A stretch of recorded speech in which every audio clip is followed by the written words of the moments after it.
కర్కాటకం వారికి గనక చూసుకున్నట్లయితే మీకు 12వ స్థానంలో ఉండేటువంటి గురువు జూన్ 2వ తేదీ నుంచి రాశిలోకి వస్తున్నాడు. ఈ రాశిలో ఉండే గురువు నవంబర్ 1 నుంచి నవంబర్ 25 వరకు ధనస్థానంలో కేతుతో కలిసి ఉంటాడు. దాని తర్వాత కేతు రాశిలోకి వచ్చేస్తాడు. గురువు మరలా ఒక 45 రోజుల పాటు అక్కడ ఉండి సింహంలో వెనక్కి వస్తాడు. మరి ఈ యొక్క గ్రహస్థితి మేజర్ ప్లానెట్ కాబట్టి గురువు, ఈ యొక్క గ్రహం మూలంగా మీకు ఎటువంటి ఫలితాలు జరగనున్నాయి, ఏ దేవత ఆరాధన చేసుకోవాలి, ఎటువంటి విషయాల పట్ల మీరు ఎటువంటి జాగ్రత్తలు తీసుకోవాలి అనేటువంటి అంశాలు చెప్తుంది నేనైనప్పటికీ చెప్పిస్తుంది సాక్షాత్ లలిత అమ్మవారిగా భావిస్తూ ఆ లలితాంబిక అమ్మవారి యొక్క అనుగ్రహం మీకు పరిపూర్ణంగా కలగాలని మనస్ఫూర్తిగా కోరుకుంటూ, ఇక్కడ గమనించినట్లయితే ఈ యొక్క గురుగ్రహం రాశిలో వస్తుంది. రాశిలోకి ఎప్పుడైనా గురువు రావడం అనేటువంటిది కొంత స్ట్రెస్ని ఇస్తుంది, ఆధ్యాత్మిక చింతనని కూడా ఇస్తుంది. అయితే మీకు ఏంటంటే కొంచెం ఆధ్యాత్మిక చింతన పెరుగుతూ ఒకవైపు హేతువాదం కూడా పెరుగుతూ ఉంటుంది. ఎందుకంటే గురువు సహజంగానే ఆధ్యాత్మికానికి కారకుడు, కానీ శని రాహు ఎనర్జీతో వస్తున్నప్పుడు ఏమవుతుందంటే కొంచెం మనసంతా కూడా ఏంటి అసలు అది నమ్మాలా ఇది నమ్మాలా అనే దీంట్లోకి వెళ్తూ ఉంటుంది. కాకపోతే ఎప్పుడైతే గురువు రాశిలోకి వస్తున్నాడో సప్తమ భావాన్ని వీక్షిస్తాడు కాబట్టి వివాహ సంబంధించినటువంటి విషయాలలో అనుకూలత పెరుగుతుంది, గుర్తుపెట్టుకోండి. అలాగే సంతానం కోసం చేసే ప్రయత్నం కూడా ఫలిస్తుంది. తండ్రి గారికి గతంలో ఏవైతే చిన్న చిన్న ఇబ్బందులు ఉన్నాయో, బ్యాంకింగ్ సెక్టార్స్లో కొంత ఇబ్బంది ఉందో ఆ యొక్క ఇబ్బందులు కూడా తగ్గుతాయి. ఎందుకంటే గురువు యొక్క వీక్షణ భాగ్యస్థానం మీద, సప్తమ స్థానం మీద, పంచమ స్థానం మీద ఉంటుంది. అయితే మీకు కేతువు నవంబర్ 25వ తేదీ వరకు 2లో ఉంటూ నవంబర్ 1వ తేదీ నుంచి గురువు మరలా రాశి నుంచి కేతువు దగ్గరికి వెళ్తాడు, ధనస్థానానికి వెళ్తాడు. కాబట్టి నవంబర్ నుంచి ఏంటంటే కొంచెం గురువు రావడం వల్ల కొద్దిగా కొంతమంది శారీరకంగా కూడా కొంత లావ్ అవ్వడం ఇలాంటివి కూడా జరుగుతూ ఉంటుంది. కొంచెం మానసికంగా కొంతవరకు రిఫ్రెష్ అవ్వడం కూడా జరుగుతూ ఉంటుంది. కానీ ఎప్పుడైతే మీకు నవంబర్ 1వ తేదీ నుంచి గురువు బృహస్పతి 2వ భావంలోకి వెళ్తున్నందుకు ధన విషయంలో గతంలో ఆగినటువంటివి, గతంలో ఈ పేమెంట్స్ రానటువంటివి వాటిని కొంచెం క్లియర్ చేస్తారు అక్కడ. ఇక మీరు నిత్యము చేయవలసినటువంటి దేవత ఆరాధన సుబ్రహ్మణ్యేశ్వర స్వామి యొక్క ఆరాధన చేయండి. అదేవిధంగా ఆంజనేయ స్వామి ఆలయాలకి ఎక్కువగా వెళ్తూ ఉండండి. ఎప్పుడైతే ఈ కేతువు 2లో ఉన్నాడో మీకు ఏంటంటే మైండ్లో అంటే ఎప్పుడు నోట్ లోపల గణపతి నామాన్ని కనుక మీరు స్మరిస్తూ ఉన్నట్లయితే, సూర్య నమస్కారాలు చేస్తూ ఉన్నట్లయితే ఖచ్చితంగా 100% మీకు ఏదైతే మీకు ఫైనాన్షియల్గా గ్రోత్ రావాలనుకుంటారో ఆ యొక్క గ్రోత్ అనేటువంటిది వచ్చి తీరుతుంది, అందులో ఎటువంటి సందేహం లేదు. మరి ఈ గురువు కర్కాటక రాశిలోకి సింహరాశిలోకి అంటే ఈ సంవత్సరం కూడా పోయిన సంవత్సరం లాగే బాగా ఫాస్ట్గా మారుతున్నందుకు ఏమిటి దీని యొక్క ఫలితం ఏమిటి అంటే,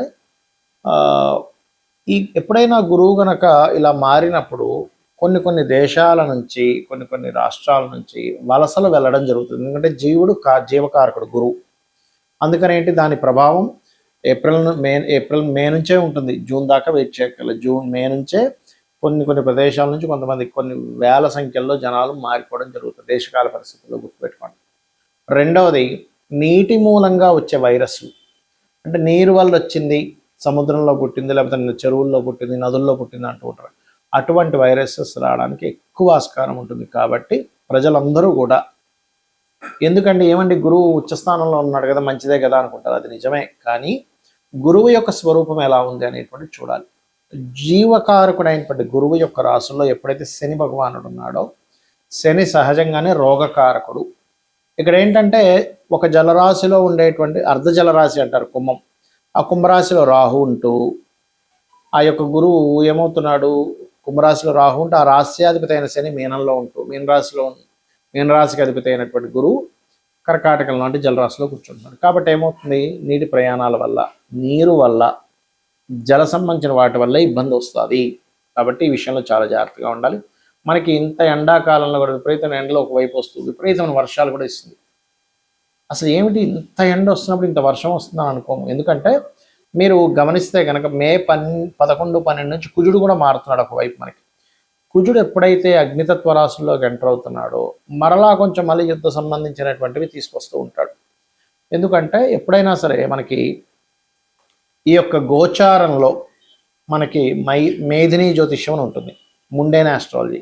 మేధిని జ్యోతిష్యంలో గురువు గనక 3 రాసులు మారితే, అందులో మిథునంలో ఉండేటువంటి గురువు ఇప్పుడు కర్కాటకంలోకి వస్తున్నాడు.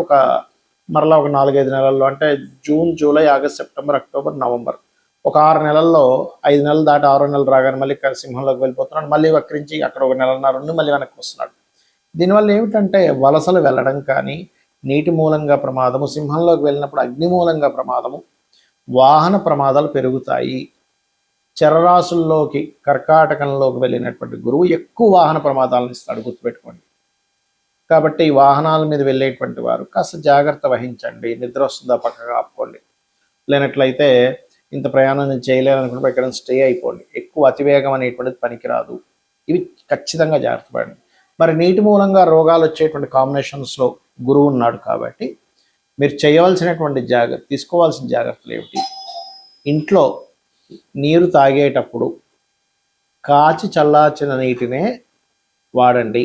దాని ద్వారా రోగం ఏ రూపంలో అయితే రాబోతుందో ఆ రూపాన్ని మీరు అవాయిడ్ చేసిన వాళ్ళు అవుతారు. ప్రధానంగా గుర్తుపెట్టుకోండి.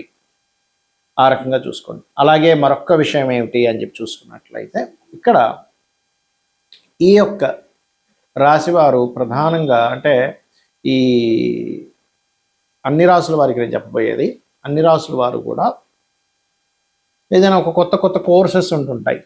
కొత్త కోర్స్ కోసం ఇక్కడ డబ్బులు కట్టామండి, అయ్యో ఆ తర్వాత ఫ్రాడ్ అని తెలిసిందండి అంటూ ఉంటాం. కాబట్టి ఏంటి, ఈ ఆన్లైన్ మోసాలు పెరగడం. మీరు గమనిస్తే కనుక ఈ గురువు కర్కాటకంలో ఉన్నప్పుడు దొంగ బంగారం బయటపడుతూ ఉంటుంది. అయ్యో ఇదంతా ఫ్రాడ్ అంట, అయ్యో మనం ఇలా అనుకున్నాము. ఎందుకంటే రేట్లు పెరగడం తరగడం అనేది సంవత్సరం అంతా ఉంటుందని చెప్పాను నేను. విపరీతంగా పెరుగుతుంది, మళ్ళీ తగ్గిపోతూ ఉంటుంది. అయితే ఇది ఒక రకంగా చెప్పాలంటే షేర్ మార్కెట్లో బాగా ఆడితేరినటువంటి వారికి ఈ గేమ్ కనుక బాగా అర్థమైతే కరెక్ట్గా తగ్గినప్పుడు మనీ పెరిగినప్పుడు అమ్మేస్తూ ఉంటారు. అంటే ఒక ధనం సంపాదించుకోవడానికి మంచి మార్గమే, కానీ అప్పులు చేసి మాత్రం ఎట్టి పరిస్థితుల్లో అలాంటి డెసిషన్స్ తీసుకోకండి. ప్రధానంగా ఈ గురువు ప్రధానంగా ఏంటంటే, గురువు యొక్క ప్రభావం మీకు తగ్గాలి అంటే పరిహారం ఏం చేసుకోవాలి? ఇక్కడ గురువు యొక్క ప్రభావాన్ని నెగిటివ్ వైపు తీసుకెళ్లేటువంటి గ్రహాలు శని రాహువులు అయ్యారు. కాబట్టి శనికి రాహుకి ప్రధానంగా దీపారాధన చేయండి. నువ్వుల నూనె ఆలయాల్లో దానంగా, అంటే మీరు ఇస్తూ ఉంటారు కదా దీపారాధన కోసమనో వంటల కోసమనో, అలా నువ్వుల నూనె ఇవ్వండి. నువ్వులతో చేసినటువంటి 4 ఉండలు లాంటివి మనకి తయారు చేసి అమ్మవారి దగ్గర పెట్టి దాన్ని ప్రసాదంగా తీసుకోవచ్చు. లేదా నువ్వుల ఉండలు, ఎన్నో ఉండలు తయారు చేసి వాటిని ఎక్కడైనా ఆలయంలో వచ్చి స్త్రీలకు పంచిపెట్టకూడదు. ఎందుకంటే ఎవరైనా ప్రెగ్నెన్సీతో ఉన్న స్త్రీ కనుక నువ్వులు ఉండ తిన్నట్లయితే ప్రెగ్నెన్సీ విచ్ఛిన్నం అవుతుంది. కాబట్టి అలా వారికి మాత్రం పంచిపెట్టకండి దయచేసి. అలాగే మరొక విషయం ఏంటంటే, ఈ గురువు ఒక రకంగా చెప్పాలంటే కొంత గ్రోత్ కూడా ఇస్తాడు కొన్ని విషయాలకి. విద్యారంగం సంబంధించిన విషయంలో గ్రోత్ అనుకోండి, లేనట్లయితే కొన్ని అంశాల్లో మంచి గ్రోత్ అనేటువంటిది జరుగుతుంది. కాబట్టి ఈ విషయంలో మీరు ఎవరైనా సరే గతంలో కొన్ని బ్యాక్లాగ్స్ ఉండిపోయాయి, మళ్ళీ నేను అది ఆన్లైన్ త్రూగా కంప్లీట్ చేసుకుందాం అనుకునేటువంటి వారికి మాత్రం కంప్లీట్ పాజిటివ్ ఫలితాలు ఇస్తారు ఇక్కడ.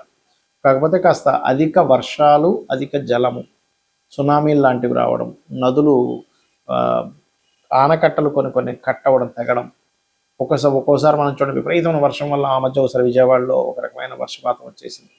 అసలు వీధులన్నీ నిండిపోయాయి. ఇలాంటి ఇవి కూడా ఉంటాయి జల సంబంధంగా. కాబట్టి జల ప్రాంతాలకు దగ్గరగా ఉండేటువంటి వారు కాస్త జాగ్రత్తగా ఉండండి. కొంచెం ఎత్తు ప్రదేశాల్లో ఉండడానికి ప్రయత్నం చేయండి.